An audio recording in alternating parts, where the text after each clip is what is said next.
शिव जी के अंग पे जो वेशभूषा है ये जीवन दर्शन है कि अगर आप शादी के लिए जा रहे हैं, भगवान महादेव योगियों के सबसे बड़े योगी हैं और गृहस्थियों में भी सबसे बड़े गृहस्थी है।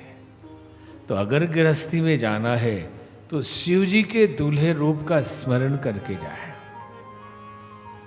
तो कष्ट नहीं होगा। चंद्रमा शीतलता का प्रतीक है। भोलेनाथ कोई आदमी तो है नहीं है कि आदमी चंद्रमा सिर पे लेके घूम रहा है।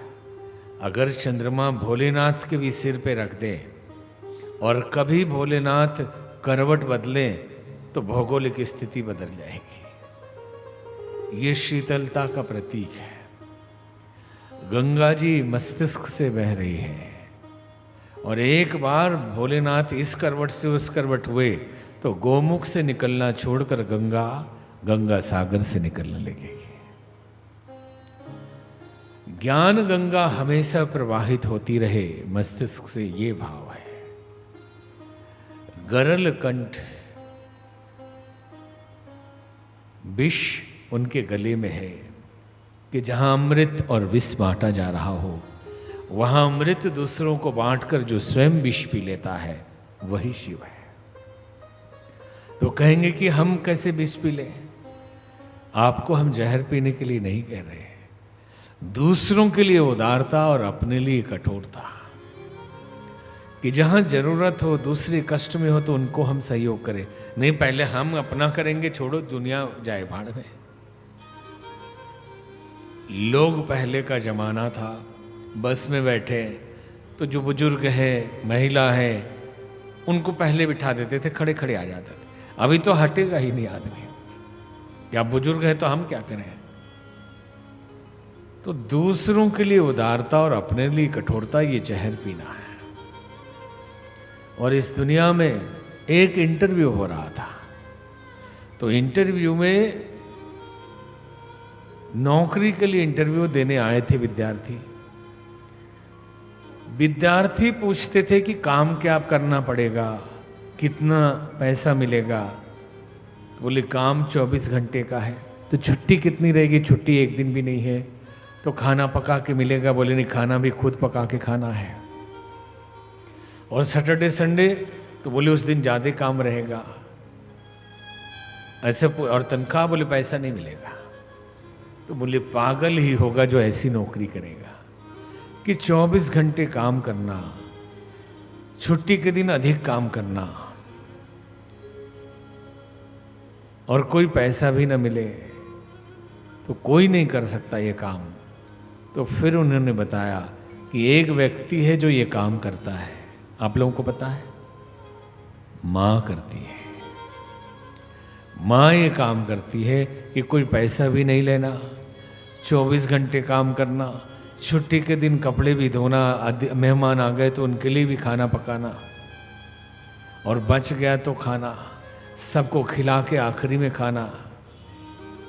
तो ये विष पीना है कि दूसरों को अमृत बांट के जो विष पीता है वही शिव है। शरीर में भस्मी लगाया, इसका भाव ये है कि दुनिया की सबसे बड़ी सच्चाई है मौत।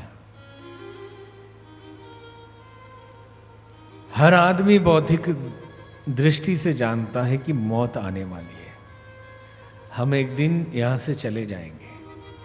तभी तो संत कबीर कहते थे, साधु ये मुर्दों का गांव, राजा मरी है, रंक मरी है सब लोग, साधु ये मुर्दों का गांव। अभी जितने लोग बैठे हैं 20 साल 30 साल के बाद के मुर्दे हैं, कोई यहाँ रहने वाला नहीं। लेकिन फिर भी जो है वो सोचता है कि दुनिया मर जाएगी, मैं थोड़े मरने वाला हूँ। दिमाग से, बुद्धि से कहता है कि अरे 70 साल 80 साल में तो सब लोग चले जाएंगे, लेकिन ये ख्याल नहीं आता कि हम भी चले जाएंगे। यक्ष ने पांडवों से पूछा था यही प्रश्न और सबके सब पुतले बन गए। युधिष्ठिर से भी पूछा, किम आश्चर्यम? तो उन्होंने यही जवाब दिया कि संसार के कड़ाह में रोज करोड़ों लोग भुने जा रहे हैं, लेकिन जो बाहर खड़ा है उसे लगता है वो नहीं मरने वाला। मौत सबको आनी है, कौन इससे छूटा है, तू फना नहीं होगा ये ख्याल झूठा है। अदना हो या आला हो सबको लौट जाना है, मुफलिसो तवंगर का कब्र ही ठिकाना है। क्या भरोसा जिंदगी का, साथ देती नहीं है किसी का। सांस रुक जाए चलते चलते, सम्मा बुझ जाए जलते जलते, दम निकल जाए रोशनी का, क्या भरोसा जिंदगी का। मौत सबसे बड़ी सच्चाई है, लेकिन हमारा अहंकार अज्ञान इतना भारी है कि एक बार एक राजा की ख्याति बहुत बढ़ गई, बहुत कीर्ति बढ़ गई। तो मंत्रियों ने सलाह दिया कि राजन, जो पहाड़ की चोटी है उस पर एक तख्ती लगवा दी जाए कि आप जैसा कुशल, ज्ञानी, समृद्धवान, वैभवशाली, प्रभावशाली राजा नहीं हुआ। तो पत्थर पे लिखा गया। पत्थर लेके जुलूस के साथ, सेना के साथ राजा चले। जब पर्वत पे पहुंचे तो वहां देखा लाखों वैसे पत्थर पहले से लगे हैं, जिस पे सब पे लिखा है कि ऐसे वैभवशाली राजा नहीं हुए। कितने चले गए, राजा ने कहा अब क्या लगवाना, कोई भरोसा नहीं कब चल दे, और जाना सुनिश्चित है सबके लिए। इसलिए भस्म लगाया। आप भी यज्ञ में भस्म लगाते हैं ना, इसी को याद रखने के लिए भस्म लगाते हैं। बोली राजा रामचंद्र भगवान की जय। तो क्रोध नहीं करना, मन को शांत रखना शिव जी की तरह, ये चंद्रमा का प्रतीक है। ज्ञान की गंगा बहती रहे, दूसरों के लिए उदारता और अपने लिए कठोरता बरतें, मौत को हमेशा याद रखें।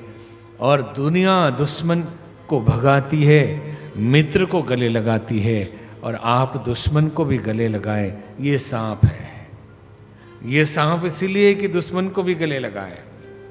और शीतलता का प्रतीक ये चंद्रमा,